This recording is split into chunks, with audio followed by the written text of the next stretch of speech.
Champs-Élysées. No. Bienvenue à Common Cocktails. Today we're making the Champs-Élysées. Stick around and watch Derek try to pronounce it. Only Ian should say it. We're making a German drink.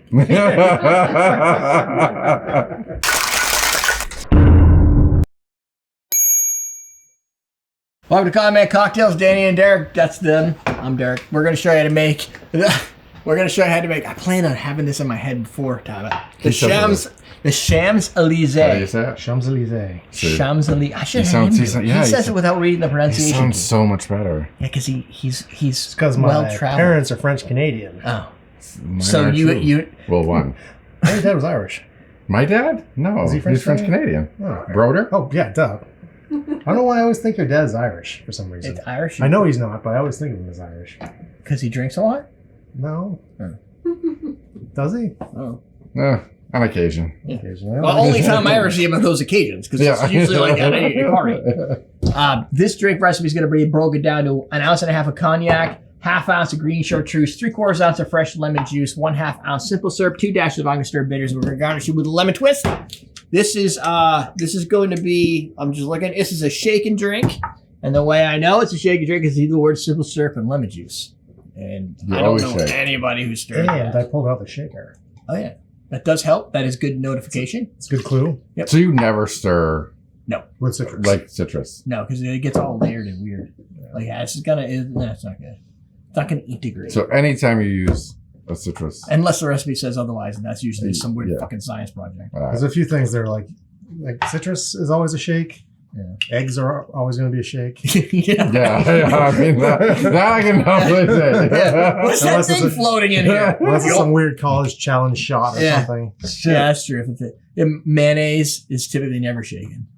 Right. Because you shouldn't use it in there unless it's a takeaway. We're gonna put it in a chilled Angostura glass because it's just chill your glass. I feel like based on the recipe size, it may top out the glass, but we'll see. Because it's gonna have extra ice in it, but who knows? It's gonna be fancy. It's got a funny name, so this thing means business. It does have history. I searched the history. I found out. So it really means the Elysian Fields. If you were to convert Champs, which is whatever. Champs. That's my pronunciation keys. I say shop. Champs would mean field. Good thing you're here. Yeah. Because I have to scroll my key. And you're making the drink, so. Good thing you guys are here to drink it. Yeah. It was published in 1925. Drinks long and short, and I think I found. Is that where I found? Yeah, it's 1925. Drinks long and short by Nina Toya and some other person. These drinks are so old that they get published for free. So somebody scans in the books, and I just took a screenshot of it to show. In this case, they call for 3 glasses. So this is a punch recipe. 3 glasses of brandy. Right. So it's 3 glasses of brandy, 1 glass of chartreuse, and 1.5 glasses of sweetened lemon juice. So now you're assuming it's got some sort of sugar, but no fucking clue how much. And a dash of Angostura. As sweet as you want it to be. Well, the thing is, Oh, I like the look. yeah, it's kind of almost got a grapefruit. You're to getting it. so classy. See, Dang. does all the work for you. Love it. You know the weird I feel thing? like I'm in Paris. Yeah, Oui, oui. I feel it's like it. The thing about if you do enough research into these classic recipes, they are not very good at giving you specifics. This is more like when you're Oh, damn. when That's good. your grandma would cook and she's just like a dash of this and she'd like shimmy some stuff in there and you're like, well, what's the recipe? And you're like, this is just how I make it. That's how they did it. They were like chefs at the bar. You didn't go home and make cocktails off of YouTube. You just like went and found a craft person that could do it. It's one taste at first and another taste once you start. It looks like carrots, but it tastes like sweet herbs or something. And Angostura. How many dashes did we put in there? 2. It's got a good. Is that your arm? It's sweet. It is a little sweet from simple. I mean, it's kind of like an herbal lemonade. Yeah. Right? Yeah. I'll describe it because it's not too sweet, not too sour, but it's got that lemon structure. And then I don't understand. And like a little bit of bitter right at the end. Yeah, but like there's an ounce and a half cognac. And here's the thing. That's an easy drinker. It's going to go down really easy because it's lemony enough. It's going to make you want to sour enough. It's going to want to make you have some follow-ups to. But the weird thing is, I cannot think off the top of my head of one cognac cocktail that I would ever want to drink.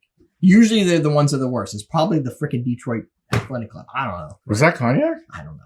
Probably. It was bad, whatever it was. But sidecars, no. Sidecar, not good. Like, yeah, we tried a sidecar. I've tried them. Every time I try a sidecar, I'm like, it's still not good. And if you order one at a fancy place, still not good. No. It's just not a good recipe. At least the French 75 had cognac in it? Yes. Yeah, but a French 75 is basically champagne, right? Right. Yeah, you can throw anything in champagne and make it good. Well, you can do other stuff too, right? Do they do French 75 with brandy as well, or just cognac? I think it's usually cognac or gin. Gin, okay, that was the other. I knew there was a variation to it. I just didn't remember what it was. I thought cognac was like the original for the French 75. Probably French, because it's French. Yeah, it's probably champagne and cognac because it's going to have all the French region in it. I would say this is probably the best, and I guess that's not saying much, but it's the best cognac-based drink I've ever That's pretty good. But it's better than not like, it's not like it's just above the Detroit Athletic Club. It's higher than that. Yeah, it's like a no. This lemonade. is good. No, this is a good drink. It's like a tasty lemonade with a nice color to it. It's a little tart on the back end. Well, I mean lemon. Yeah. It's good A or B. But I can handle that tartness, so it's not that tart. Right. Yeah, because he has. Yeah, I'll tell you when it's really tart. Yeah, he has issues with tartness. Yeah, I do. They stem from his childhood. Yeah, that's a long story. And it usually takes like 3 seconds. My mom says that lemon, and my mom like. So the best thing about don't swear, kids. Let it out. That makes more sense than so. But the beauty of the lemon face you do is whenever it happens, I always cut that segment and I blow it up 150%. So it's like, yeah, thank you. I know you don't watch the videos because you're in them, but like, I always make sure whenever I see that, I'm like, cut. And you like that, and they cut back. Well, sometimes I'm just like, sometimes you're subtle about it and like you're talking, but you're still doing that. I still zoom in because I know it's going to happen. It's the Dan version of the yogurt effect. It's the lemon effect. Yeah, it's the lemon effect. Yeah. Yeah, and usually I only have to zoom in when Ian gives like usually me or somebody a weird look because he's like, "What?" Like when he has like doesn't know how to respond. Those are the good ones to zoom in. So that, my friends, is this cocktail. I'm not saying it again because French is too hard for me. What is it? Champs-Élysées. Élysées. He does a lead in. Oh shit! I got it. He's up. He's up. Yeah, he's got to do the lead in. So there you go. Bartender Starter Kit is right below. Go buy one. That's it. We're teaching you how to drink.